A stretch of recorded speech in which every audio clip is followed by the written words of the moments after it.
Telugu Desam party కేంద్ర కార్యాలయంలో పసుపు పండుగ మహానాడు రెండవ రోజు ప్రారంభమైంది. కేంద్ర కార్యాలయంలో చంద్రబాబు అధ్యక్షతన జరుగుతున్న మహానాడు కార్యక్రమంలో ఎన్టీఆర్ జయంతి సందర్భంగా ఎన్టీఆర్ విగ్రహానికి పూలమాల వేసి నివాళులర్పించారు. రాష్ట్రంలో మహిళలకి 33% ప్రకటనపై మహిళలు హర్షం వ్యక్తం చేస్తున్నారు. రానున్న ఎన్నికల్లో 33% తప్పనిసరిగా అమలు చేస్తామని టీడీపీ పోలిట్ బ్యూరో సభ్యురాలు గల్లా మాధవితో మా ప్రతినిధి శ్రీనివాస్ ఫేస్ టు ఫేస్. ఆంధ్రప్రదేశ్లో పసుపు పండుగ అట్టహాసంగా ప్రారంభం కావడం జరిగింది. మొదటి రోజు మహానాడు విజయవంతం పూర్తి చేసుకొని రెండో రోజుకు సిద్ధం కావడం జరిగింది. అయితే మహానాడులో చాలా కీలకమైనటువంటి నిర్ణయం తీసుకోవడం జరిగింది. మహిళలకు 33% రిజర్వేషన్ మేము అమలు చేస్తామంటూ కూడా నారా లోకేష్ ప్రకటించారు. ఈ ప్రకటనపై కూడా తెలుగుదేశం పార్టీయే కాకుండా యావత్ ఆంధ్రప్రదేశ్లో ప్రజానికమంతా కూడా సంతోషం వ్యక్తం చేస్తున్నారు. ప్రస్తుతం మనతో తెలుగుదేశం పార్టీ పొలిట్ బ్యూరో సభ్యులు గుంటూరు పశ్చిమ ఎమ్మెల్యే గల్లా మాధవి గారు ఉన్నారు. మేడం చెప్పండి, లోకేష్ ప్రకటించిన ప్రకటన పట్ల మహిళా లోకం ఎలా ఉన్నారు?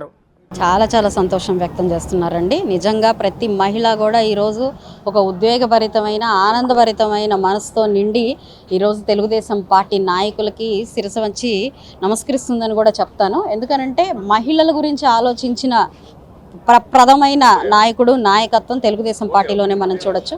అన్న నందమూరి తారక రామారావు గారు 9% రిజర్వేషన్ స్థానిక సంస్థల్లో ఇచ్చి అనడే సంచలనం సృష్టించారు. ఆ తర్వాత దాన్ని 33%కి ముందుకు తీసుకెళ్లిన దార్శనిక నాయకులు నారా చంద్రబాబు నాయుడు గారు. నేడు లోకేష్ గారు స్థానిక సంస్థల్లో కాదు, యావత్ మనకి నియోజకవర్గ స్థాయిలో కూడా ఈరోజు అసెంబ్లీ స్థానాల్లో కూడా 175 నియోజకవర్గాలకి 33% మహిళలకి కేటాయిస్తాము అని చెప్పి నిన్న ప్రకటించడం అనేది దేశానికి ఒక ఆదర్శంగా ఆంధ్ర రాష్ట్రం నిలవబోతుందనడానికి ఇది ఒక నిదర్శనంగా చెప్పుకోవచ్చు. నాయకులు, పార్టీలు మహిళా రిజర్వేషన్ గురించి మాట్లాడాలు, బిల్లు ప్రవేశపెట్టడాలు, ఆ తర్వాత దొంగ నాటకాలు ఆడాలు, దాన్ని వీగిపోయేలా చేయడాలు చూస్తూనే వస్తున్నాం. కానీ మన ఆంధ్ర రాష్ట్రం ఆదర్శంగానే నిలుస్తుంది, ముందుకు వెళ్తుంది, మహిళల పట్ల నిబద్ధతగానే ఉంది అని చాటి చెప్పడానికే నేడు మహానాడులో మహిళలకి 33% రిజర్వేషన్ ప్రకటించడం మేమందరం స్వాగతిస్తున్నాము. ఎప్పటి నుంచో కంటున్న కళ్ళు సాధికారత వైపుకు వెళ్తున్నందుకు కూడా ఎంతో సంతోషిస్తున్నాం. అంటే ఈరోజు హైబ్రిడ్ పద్ధతిలో జరుగుతుంది. మహానాడు అంటే గతంలో జోష్ ఉండేది, ప్రజల్లో జోష్ తగ్గింది అంటున్నారు, లేదా ఎలా ఉంది? రెట్టింపు జోష్ ఎక్కువైందండి. ఎందుకనంటే ప్రేక్షక పాత్ర నుంచి ఈరోజు నిర్వాహకుడిగా మారిన పరిస్థితి మనకి ఈరోజు ఈ మహానాడులో చూడొచ్చు. ఒక సంక్షోభం నుంచి అంటే మనం ప్రతిసారి కూడా మనం చంద్రబాబు నాయుడు గారి పరిపాలన విధానాన్ని చూస్తే సంక్షోభంలో మనం ఎలాగ పరిపాలన చేయాలి అనే విధానాన్ని నేర్పిన మహోన్నత వ్యక్తి ఆయన.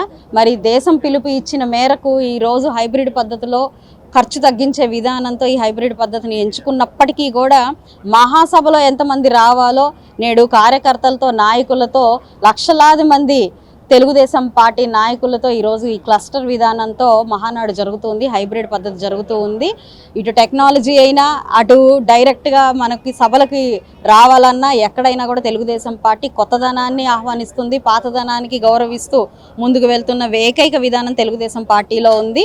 ఎక్కడా కూడా డిస్టర్బ్ కాకుండా చాలా అద్భుతంగా తెలుగుదేశం పార్టీ మహానాడు అనేది అంగరంగ వైభవంగా క్లస్టర్ స్థాయి నుంచి కూడా జరగడం చాలా గొప్పగా ఉంది. ఈరోజు ఒక ప్రాంతానికి పరిమితం అయిపోతున్న మహా పండుగ ఊరు వాడ చేరింది అని చెప్పి ఎంతో సంతోషంగా వ్యక్తపరుస్తున్నారు ప్రతి ఒక్కరు కూడా. కాబట్టి మా అందరికీ చాలా సంతోషంగా ఉంది, చాలా అద్భుతంగా కూడా ఈ మహానాడు జరుగుతుంది.